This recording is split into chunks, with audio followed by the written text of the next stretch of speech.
첫 번째 발표는 성균관대학교 부총장이시면서 학부 대학장이신 김재현 교수님께서 자유무전공학과의 가장 큰 쟁점이라고 할 수 있죠.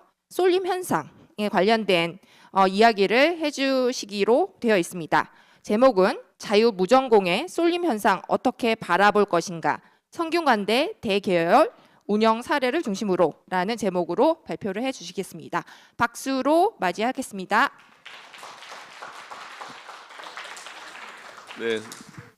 네, 안녕하세요. 성균관대학교 인문사회학 캠퍼스 부총장 맡고 있는 김지현입니다. 제가 이 발표를 해달라는 얘기를 듣고 안 하려고 그랬거든요. 제가 그 학부대학장을 지금 맡은 지가 한 2년 정도 된 것 같습니다. 학부대학 성균관대학교가 아마 다른 대학하고는 좀 차별화되게 대계열로 이제 그 신입생을 뽑아서 1학년 동안 이제 교양 과목을 듣고 2학년 때 자기가 원하는 학과로 이제 진입을 하는 그런 그 대기열 입학 전형을 운영하고 있습니다. 꽤 오래 전부터 운영했고요.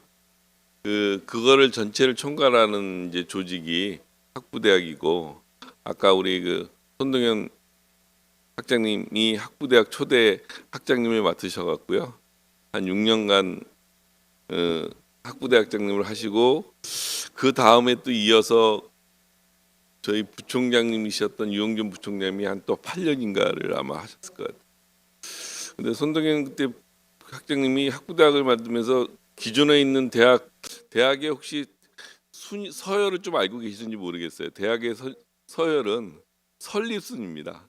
일반적으로. 그러니까 이제 성균관대학교 안에도 여러 대학들이 있죠. 유학대학도 있고 문과대학도 있고 사회과학대학도 있고 뭐 예술대학도 있고 뭐 사범대학 뭐 경영경제 쭉 해서 있는데, 언제 설립이 됐느냐에 따라서 이제 서열이 일단 어떤 문서에 나갈 때 서열이 정해지는데, 그때 우리 손 학장님이 강력하게 요청을 하셔서 선임대학, 그러니까 제일 앞에 있는 대학으로 이제 해서 학부대학이 이제 우리 학교의 전체 그 순위에서 대학 순위에서 가장 앞에 있는 선임 대학으로 되어 있습니다. 그래서 이제 뭐 자리 배치도 그렇게 되어 있고, 그렇게 해서 참 교육 과정을 정말 강력하게 드라이브를 거셔서 교양교육과정 학부대학을 잘 운영하셨는데요.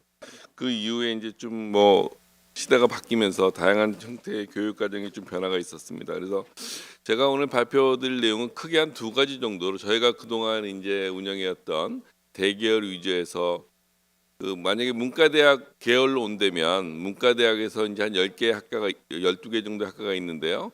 그 학과 안에서 선택할 수 있는 그런 형태의 대계열 계열 중심 위주의 이제 전공 선택이 하는 부분에 대해서 좀 학교가 어떻게 운영했는지에 대해 말씀을 드리고요. 요즘 핫하게 이어지고 있는 자유 전공, 무전공, 아예 그냥 들어와서 학문 단위를 뛰어넘는 다른 학과로 전과하는 그런 경우가 저희 학교가 한 몇 년 전에 약간 조그만 형태로 운영하는 게 있었습니다. 그거를에 대해서 말씀을 좀 드려볼까 합니다. 네, 여기 보시면 저희가 이제 학부대학은 크게 오늘 제가 말씀드릴 얘기는 어떤 식의 기간이 뭐고, 학과에 진입할 때 대상하고 요건은 어떻게 되어 있고, 학과 진입에 대한 세부 절차하고 성적에 대한 기준하고 진입 결과, 관련 프로그램 운영 현황에 대해서 간단히 말씀드리고, 다음에 자유전공에 대해서는 제가 그냥 이 자료에 없는 부분도 있어서 말로 말씀을 드리도록 하겠습니다. 이걸 같이 움직여야 되는군요. 네. 자, 학부대학은 저기 보시면 1996년이니까 벌써 한 30년이 이제 다 돼갑니다. 30년 다 돼가고 2001년도에 이제 학사과정 모집 단위를 강력화해서 대계열 모집을 2001년도에 시작했으니까 지금 한 23년째 성균관대학교는 운영하고 있습니다. 그리고 2005년도에 학부대학이 설립이 됐고요. 2021년도에 지금으로서 한 3년 전에 교양 교과목 개편 및 DS 교육과정을 확대 개편하는 작업을 했고, 지금 현재 24년이고 25년도에 자유전공 계열 도입을 앞두고 있습니다. 대상 학생은 이렇습니다. 본교에 인문과학하고 사회과학, 자연과학, 공학계열 등 대계열 입학생들이 들어오고요. 그 학생들이 옆에 보시면 이제 학과들이 쭉 있어요. 사회과학에 있는 해당하는 학과들이고요. 2학년 1학기 진입 시에 소속 계열에 설치된 학과로 진입이 가능합니다. 즉 소속 계열입니다. 그러니까 사회과학 계열로 들어오면 사회과학에 있는 학과 안에서만 선택할 수 있게 되어 있습니다. 자유전공 계열의 경우 진입 시기를 조정할 수 있다. 이 얘기는 지금 요번에 그 자유전공 내년부터 제가 뽑는 자유전공을 지금 논의를 하고 있고요. 요거는 지금 초안은 1학년 마치고 2학년 때 진입할 수도 있고 선택을 2학년 마치고 3학년에도 진입할 수 있는 두 가지의 선택권을 지금 주는 걸로 초안은 마련했습니다. 그래서 처장회의하고 교무위원회는 통과 안 됐지만 처장회의하고 총장님하고 전체적인 컨센서스는 지금 마련된 상태고요. 그래서 내년부터 뽑는 자유전공회 같은 경우는 이 대계열 저희가 그 시기와 상관없이 그 1학년 마치고 자기는 학과를 진입할 수 있고 또는 나 1학년 마쳤는데도 아직 계열 전공을 선택 못 하겠어 그러면 2학년 마치고 진입할 수 있는 그런 형태로 지금 준비하고 있고요. 학과 진입 인원은 학과별 기준 인원의 110%까지 진입을 원칙으로 한다 되어 있습니다. 그러니까 만약에 학과에 문과대학에 만약에 철학과가 있다. 철학과 인원이 50명이다. 그러면 110%까지 진입이 가능하니까 55명까지가 진입이 가능하겠죠. 사회과학 계열의 제일 인기 있는 학과가 경제학과입니다. 경제학과는 100명인데요. 그러니까 110명까지 경제학과에 들어갈 수 있고요. 그 다음에 자연과학 계열이 예외로 120%까지 자연과학 계열은 지금 학과 진입을 허용하고 있고요. 요건으로는 우리가 일반 요건하고 자격 요건 및 특별 요건으로 구분해서 각 요건 충족 여부에 따른 절차로 진행하고 있습니다.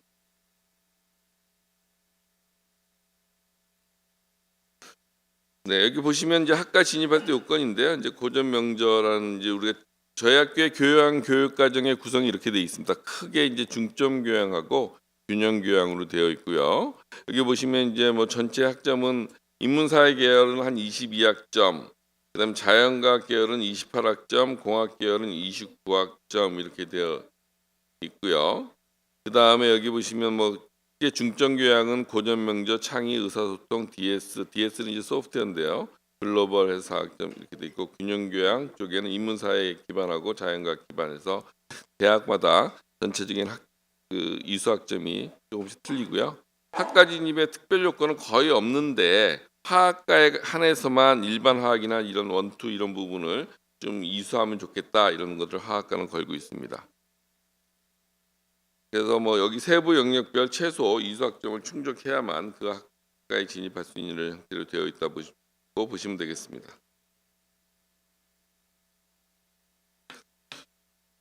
그 이제 학과 진입 대상 요건의 세부 영역을 좀 소개해드리면 첫 번째 영역인 인성 리더십 영역에는 우리 대학의 고유 교육 이념하고 인재상을 구현하고 인성 교육에 대한 시대적 교육적 요구를 반영한 평균 논어하고 실천 리더십 이런 과목으로 편성이 되어 있고요.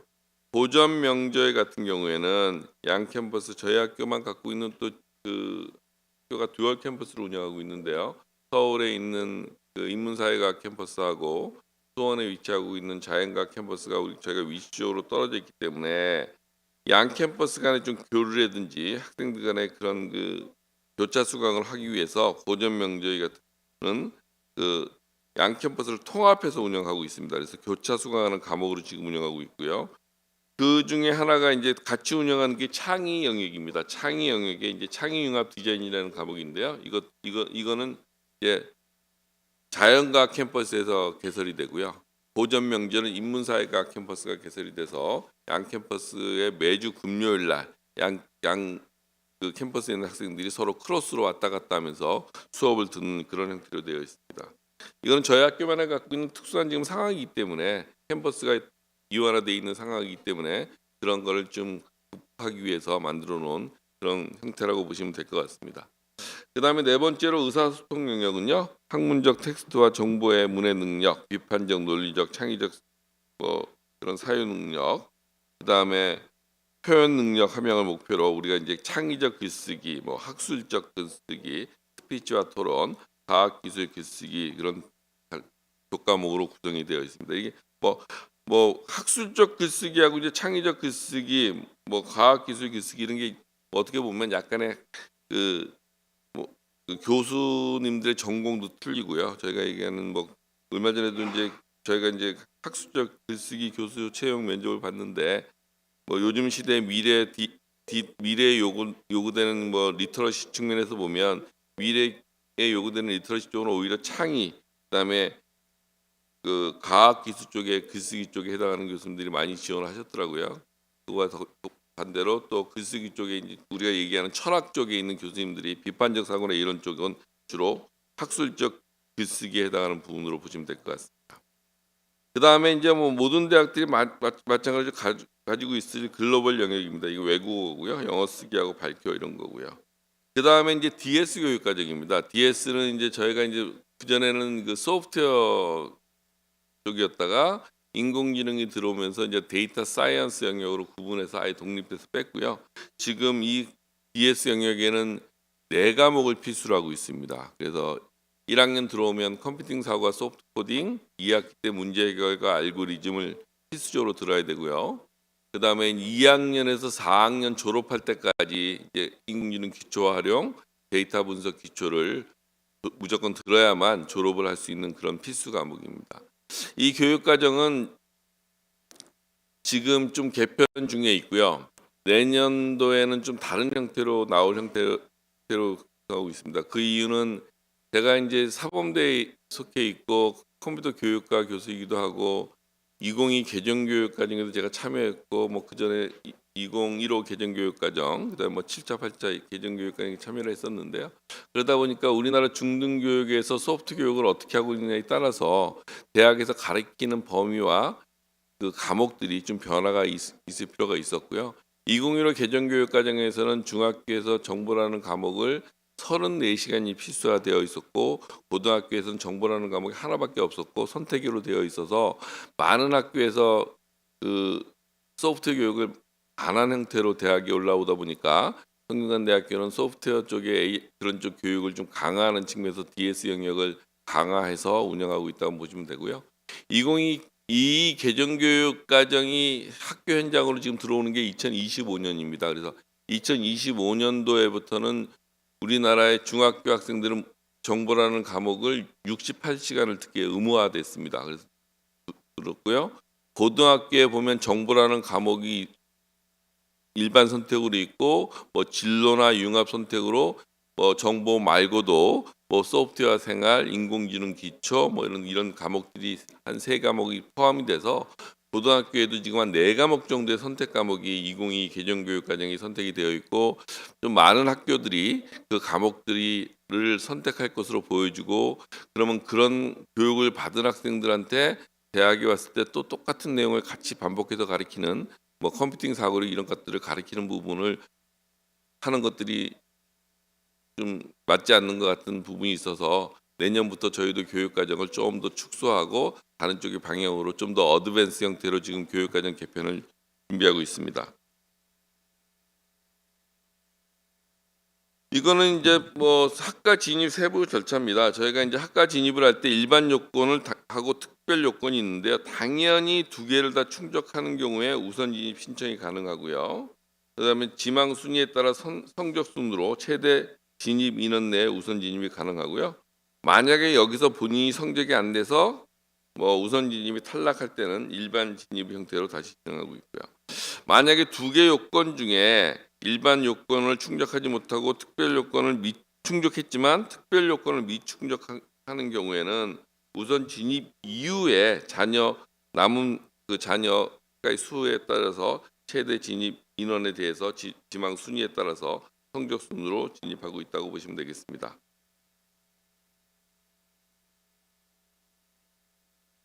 뭐 이런 형태로 지금 저희가 운영되고 있어요. 수강 신청하고 첫 수업하고 변경 철회하고 중간 시험 요게 이제 학교 행정이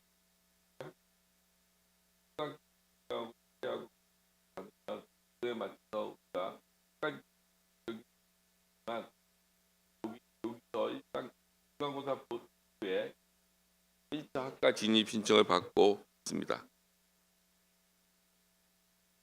성적은 뭐 1학년 1학기 및 2학기 계절 수업 포함해서 취득한 성적 중에서 일반 요건에 아까 보여드린 일반 요건에 해당하는 영역에서 취득한 모든 성적의 평균 평점을 적용하고 있고요. 계산 방식은 뭐 이렇게 제 것만 넘겼네요. 계산 방식은 이렇게 되어 있습니다. 그 다음에 이제 반영 학점은 패스 앤 페일 과목은 제외하고 있고요. 수강 철회 학점도 당연히 제외하고 있고 유급 학생의 경우 유급부 취득 성적 기준으로 하고 있고요. 계절 수업하고 특별 시험 같은 경우에 계절 수업 성적은 포함하고 있고 취득 학점 특별 시험 성적도 포함하고 있습니다.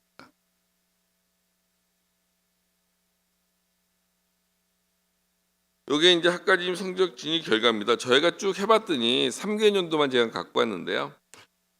저희가 보시면 인문사회과학 계열하고 이제 사회과학 계열하고 자연과학 계열하고 공학 계열인데요. 그 학과별 평균을 좀 대충 보시면 뭐 한 전체 정원 대비 학과별 정원 대비 진입 비율은 이제 뭐 한 90% 정도가 이렇게 상회하고 있고요.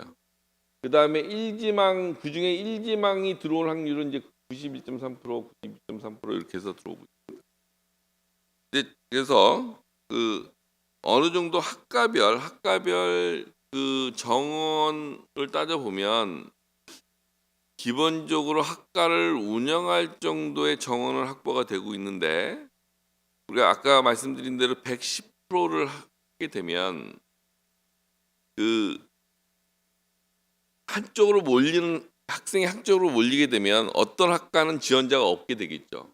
그거는 이제 어쩔 수가 없는 상황이 되고요. 그러다 보니까 최소 그 학과를 운영할 수 있는 학생들을 선지원, 즉 대학 입시에서 학과 우선 지원을 받습니다. 그래서 그 학생들은 대개열로 들어오지만 학과가 결정돼서 들어오는 학생들입니다. 그게 이제 보면 성적으로 따져 보면 이게 뭐 학교에 이게 유튜브도 나가죠. 이게 부담스럽네. 이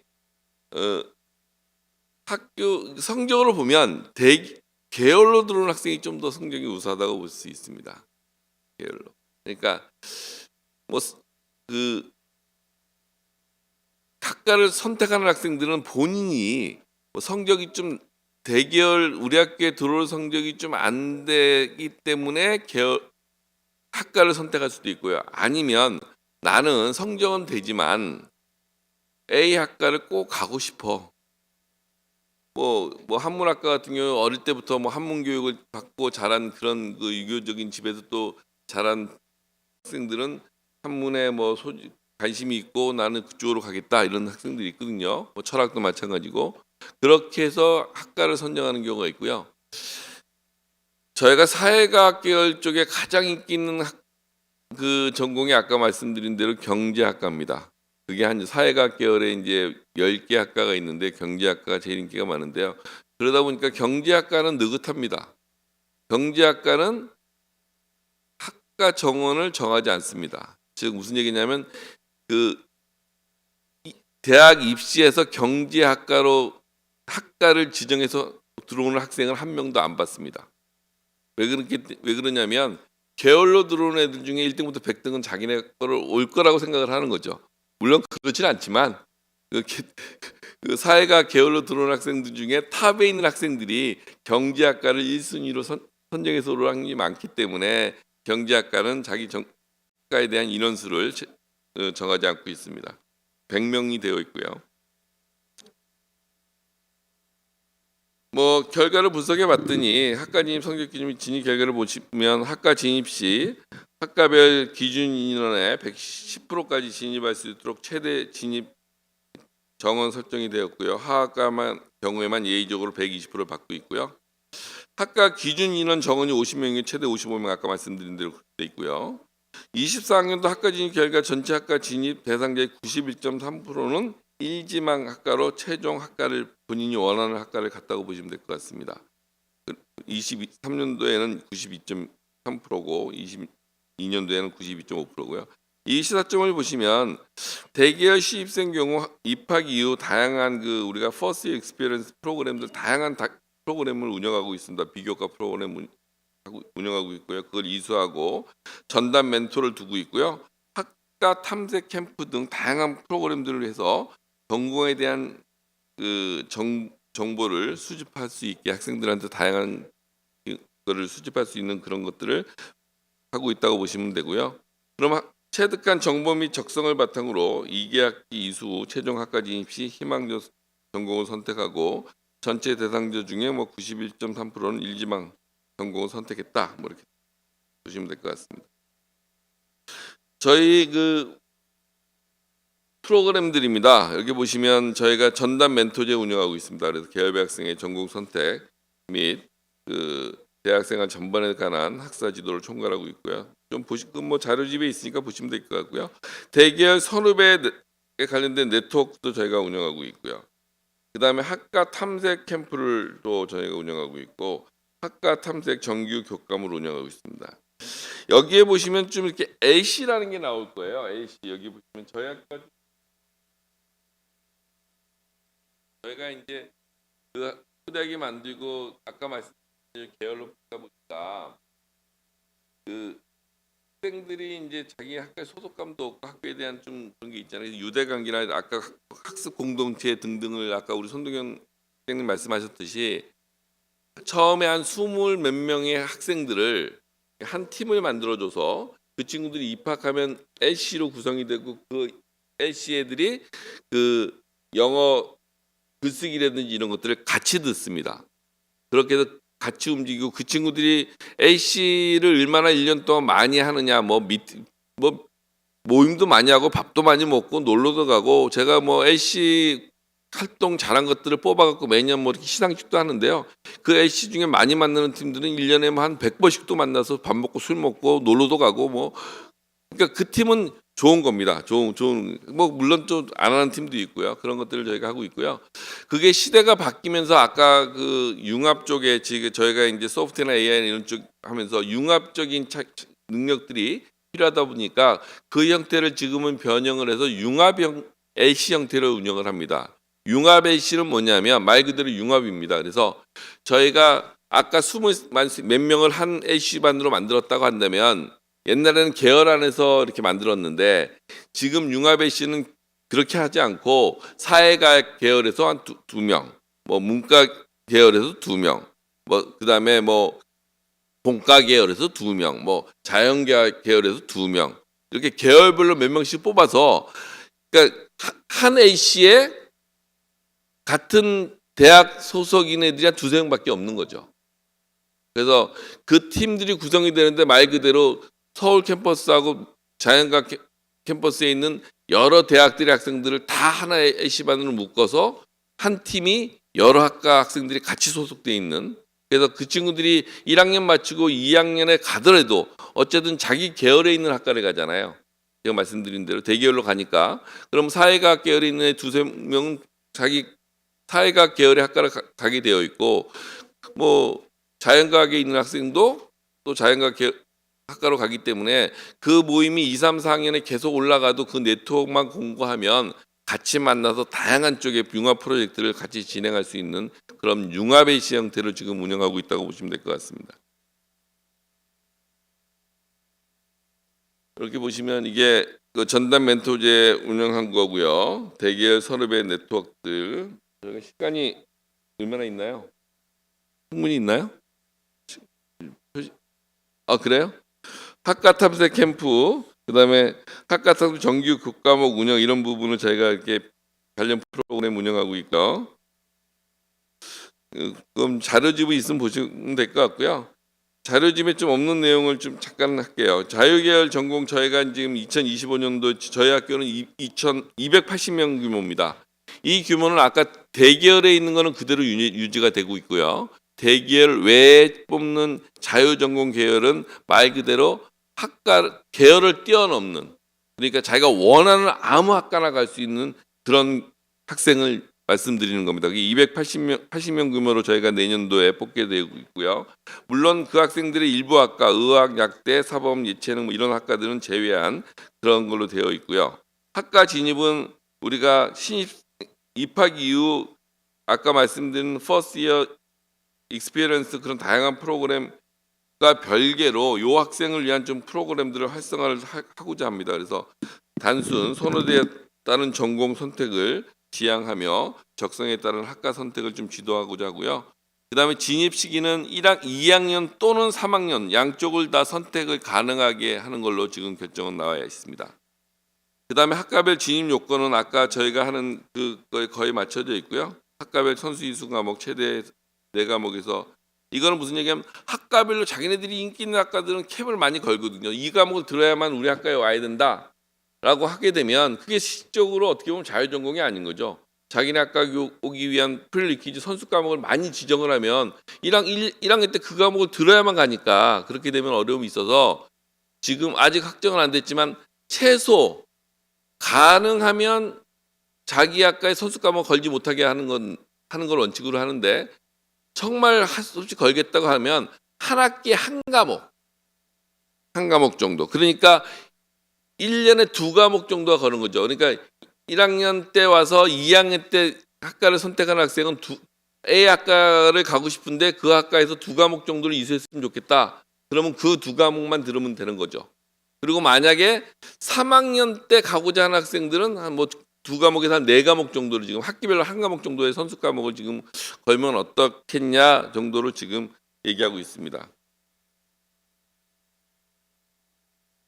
그다음에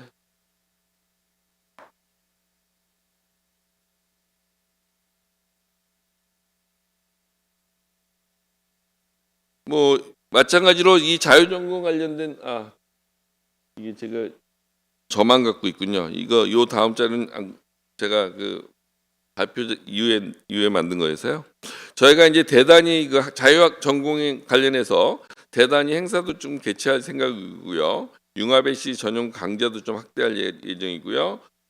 소모임 활동도 지금 자유전공에 대해서 지원하고 간담회, 특강, 수시 이런 것들을 수시로 개최할 예정입니다. 뭐 어쨌든 제 발표의 그 쏠림 행사에 대한 견해인데요. 저는 이게 뭐 아까 손동현 의원도 말씀하셨듯이 시대의 변화에 따른 취업 시장의 변화가 당연히 오고요. 그다음에 중등하고 고등교육 기관의 변화가 뭐 솔직히 말씀드리면 저도 대학에 있지만 미흡한 게 현실이고요, 변화에. 그러면 학생의 입장에서는 뭐 당연한 현상이 아닐까? 쏠림 현상은. 저희가 그렇게 운영한 학과가 있습니다. 저희가 몇 년 전부터 글로벌 융합 학부라는 게 있습니다. 글로벌 융합 학부는 소프트 융합 대학 안에 속해져 있는 학과인데요.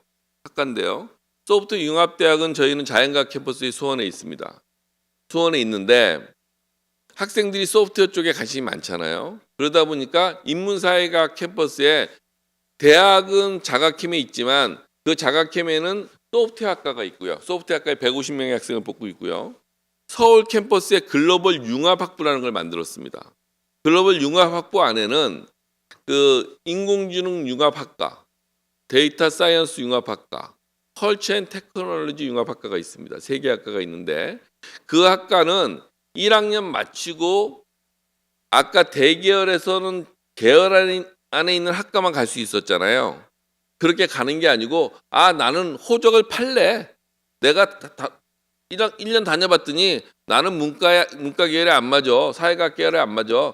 나는 인공지능 융합학과로 갈래. 그럼 호적을 팔 수 있게 해줬습니다. 그래서 아예 학과를 전과를 하는 겁니다. 그러면 자기가 인공지능 융합학과로 갈 수 있고 데이터 사이언스 융합학과로 갈 수 있고 컬처 앤 테크놀로지로 갈 수 있어요. 근데 그거를 무한정 받으면 문과대학하고 사회과학대학이 학생들이 신입생은 뭐 1000명 들어왔는데 남아 있는 인원이 500명밖에 안 되거든요. 그렇게 되면. 그래서 60명만 받았습니다. 그래서 60명을 받았는데 받아봤더니 3년 정도 전에였던 것 같아요. 받아봤더니 지원자가 500명입니다. 그래서 500명 중에 60명만 받았어요.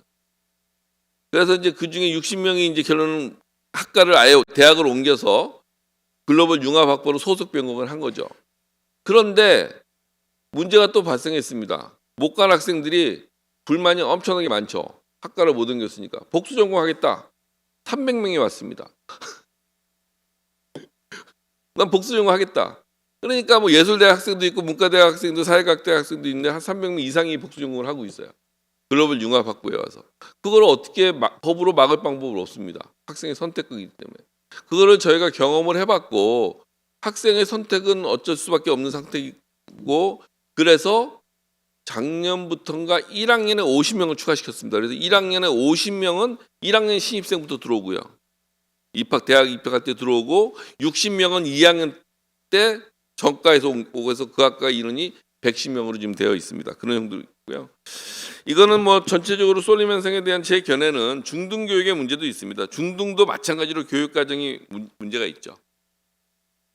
그다음에 교사 수급, 이게 교육 과정하고 교사 수급이 맞물려 가는 부분이기 때문에 중등 교육 과정도 교육 과정의 시수 조정이 엄청나게 어렵고 새로운 학문이 들어오기가 엄청나게 어려운 구조로 되어 있고 그 싸움은 정말 피 터지는 싸움이거든요. 저도 해봤거든요. 대학 마찬가지입니다. 학문 단위별 장벽 엄청나죠.